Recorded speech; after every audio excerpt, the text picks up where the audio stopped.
Halo, assalamualaikum warahmatullahi wabarakatuh. Kita rakit PC lagi nih, biar kata kondisinya nggak seenak dulu ya. Karena ada dua part PC yang harganya naik tinggi banget. Tapi karena kebutuhan mau nggak mau ya rakit PC. Dan sebelum dilanjutkan bahasan video kali ini, nggak ada salahnya bantu support channel ini dengan cara tekan tombol subscribe, lonceng, dan kalau nggak keberatan tekan tombol thanks di sisi kelasnya.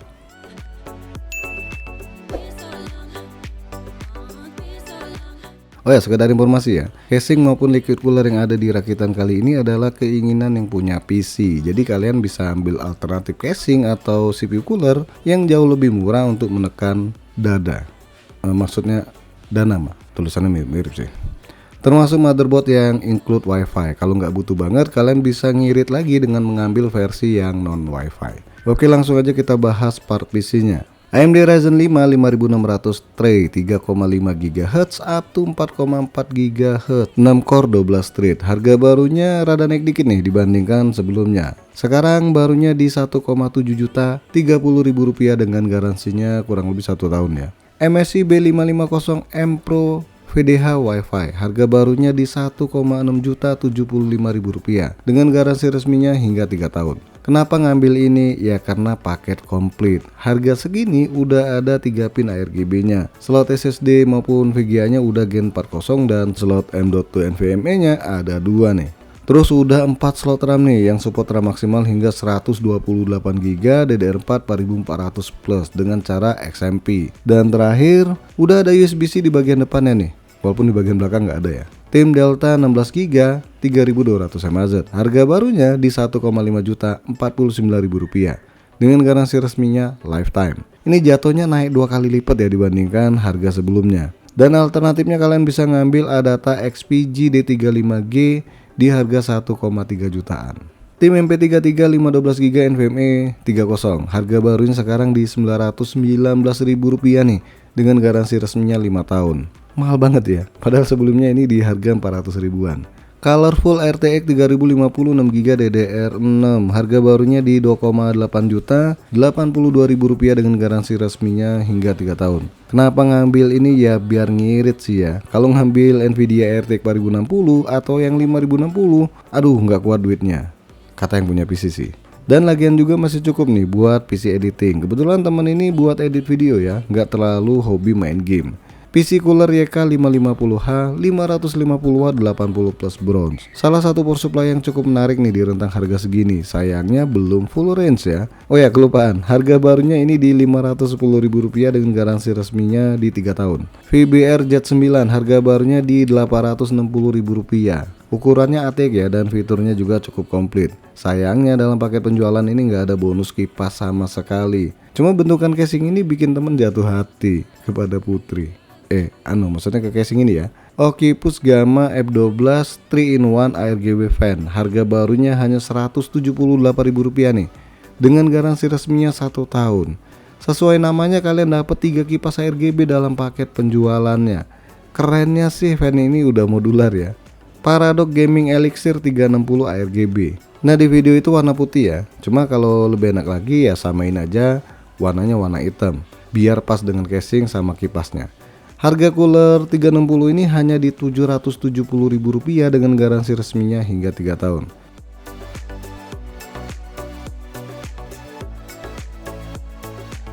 Oke, sekarang kita totalin aja harga part PC ini. Ini part PC-nya doang, belum termasuk ongkos kirim ataupun jasa rakit kalau kalian nggak paham rakit PC. Nah, harga total part PC ini jadinya 11.073.000 rupiah. Cukup lumayan sih ya. Kalau seandainya harga SSD atau RAM itu balik normal, harusnya ini cuma di 9 jutaan ya. Cuma ya udahlah, mau gimana pun juga kita butuh ya terpaksa dibeli.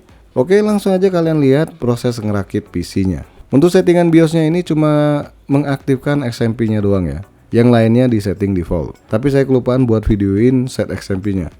Untuk Windows-nya sendiri saya masih pakai Windows 10 versi terbaru. Ini karena memang SSD buat tesnya sendiri masih di Windows 10.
Sekarang kita pengujian editing tipis-tipis sama benchmark aplikasi. Pertama, ngerender video hasil rekaman handphone dengan dua resolusi 1080p dan 4K, durasinya 1 menit 30 detik. Di Adobe Premiere 2025 buat ngerender video 4K, ini butuh waktu 1 menit 14 detik ya. Lumayan sih, tapi nggak cepet-cepet banget ya kalau dibandingkan pakai prosesor i5 Gen 13 yang saya pakai ya. Sedangkan di 1080p hanya butuh waktu 32 detik. Lanjut benchmark aplikasi. Di Blender Open Data 4.5.0, prosesor dapat skor di angka 150.92 dan GPU-nya dapat skor di angka 1210.07 ya. Di Snapdragon R23 single core-nya dapat nilai 1455 dan multicore-nya di angka 10.517. Di Snapdragon R24 single core-nya dapat angka 89 PTS, multicore-nya 600 PTS dan GPU-nya di 4250 PTS. Kemudian untuk kecepatan SSD-nya ini cukup baik ya di motherboard ini dengan nilai 3211 MB per second untuk bacanya dan 2005 untuk tulisnya. Dan untuk hasil 3D Mark-nya silahkan dilihat aja sendiri. Sekarang kita tes game di PC ini dengan main di resolusi 1080p.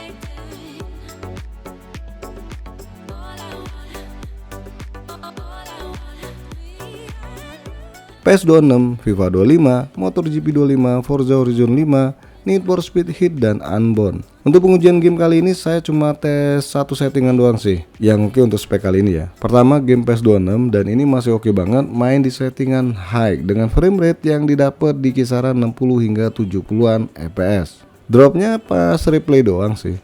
Kemudian di FIFA 25 settingan ultra masih oke juga nih dengan frame rate tembus di atas 130-an fps nih. Drop juga pas replay. Di game MotoGP 25 settingan ultra masih cakep. Ya walaupun memang hanya di kisaran 30 hingga puluhan fps ya. Dan bakal naik lagi kalau kalian mengaktifkan DLSS-nya. Kebanyakan nggak sih?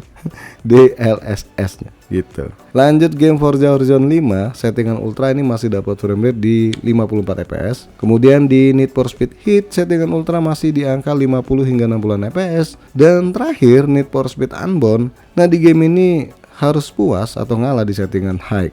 Ini pun nggak terlalu kenceng banget ya fps yang didapat.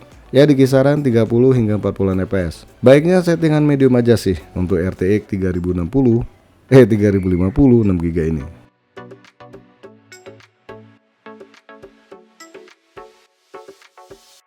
Assassin's Creed Mirage, Far Cry 6, Frostpunk, Horizon Zero Dawn, Monster Hunter Wilds, Marvel Rival, Watch Dogs Legion, dan Wukong. Untuk game masih Mirage, settingan medium ternyata masih dapat frame rate yang cakep nih, baik average maupun minimumnya.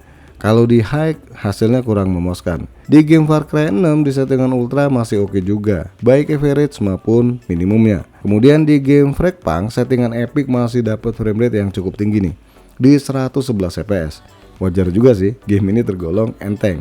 Di game Horizon Zero Dawn, nah ini gimana ya? Settingan ultra ancur frame rate minimumnya. Dan di settingan medium untuk average-nya tinggi banget ya. Sayangnya untuk minimumnya masih di bawah 30 fps. Lanjut game Monster Hunter Wilds, ini harus puas di settingan medium dengan DLSS-nya on. Ini juga cuma dapat frame rate di 40 fps ya. Kalau mau tinggi lagi, turunin lagi ke low atau ke lowest, tapi saya nggak sempet coba. Di game Marvel Rival nggak bisa dipaksa settingannya, ya paling mentok di settingan low. Hasilnya cukup lumayan dengan frame rate di angka 64 fps. Lanjut lagi nih game Watch Dogs Legion, ini masih oke di settingan medium, khususnya frame rate minimumnya. Dan terakhir game Wukong yang harus puas di settingan low menggunakan DLSS. Ini nilainya berapa sih ya? Ketutupan sih, kayaknya 47 fps ya.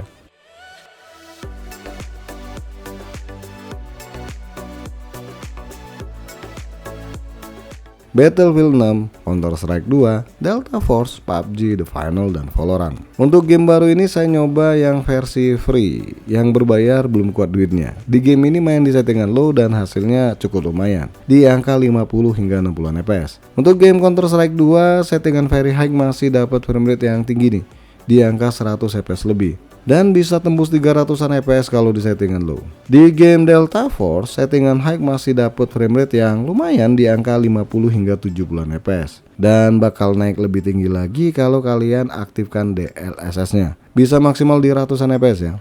Di game PUBG, settingan ultra dapat frame rate mirip-mirip sama Delta Force ya, di kisaran 50 hingga 70an fps. Sedangkan kalau very low ini di 120 fps. Lanjut game The Final, settingan high ini masih dapat frame rate di 60 hingga 70an fps.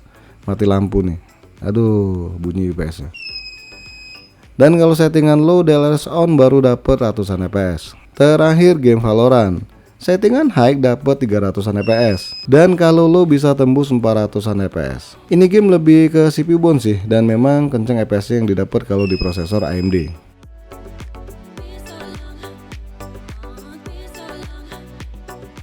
God of War, God of War Ragnarok, Ghost of Tsushima, Horizon Forbidden West, Stellar Blade, Spider-Man 2, dan The Last of Us 2. Di game God of War, baik versi pertama maupun versi kedua, ini main di settingan medium dan hasilnya bisa dibilang mirip-mirip antara game pertama dan kedua ini. Ya kalian bisa lihat di video frame rate yang dihasilkan. Kemudian di game Ghost of Tsushima nih dapat frame rate 40an fps di settingan medium. Untuk game Horizon Forbidden West ini wajib aktifkan DLSS ya kalau mau dapat frame rate yang memadai. Ini juga mainnya di settingan medium dengan frame rate yang didapat di 40an fps. Lanjut game Stellar Blade nih, masih oke juga di settingan high dengan frame rate di angka 40 hingga 50an fps. Dan jelasnya kalau DLSS-nya on bakal lebih tinggi lagi frame rate yang didapat. Di game Spider-Man 2 ini samaan dengan Forbidden West ya, settingan medium, DLSS on, dan dapat frame rate di angka 60 hingga 80an fps. Dan terakhir game The Last of Us 2, settingan high, DLSS on, dapat frame rate di angka 60 hingga 80an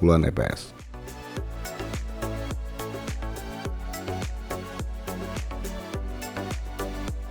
Dari banyak pengujian game di PC ini, ya masih cukup bisa ya diandalkan buat gaming asal nggak maksa settingannya. Untuk game Hoyo ini absen ya, karena nggak keburu untuk tes di PC ini. Tapi harusnya masih lancar kok. Sekarang kita lihat suhu dan sedotan daya listrik PC ini ketika diajak bergaming ria. Suhu prosesor dan VGA hanya di angka 60an derajat Celcius yang tergolong adem.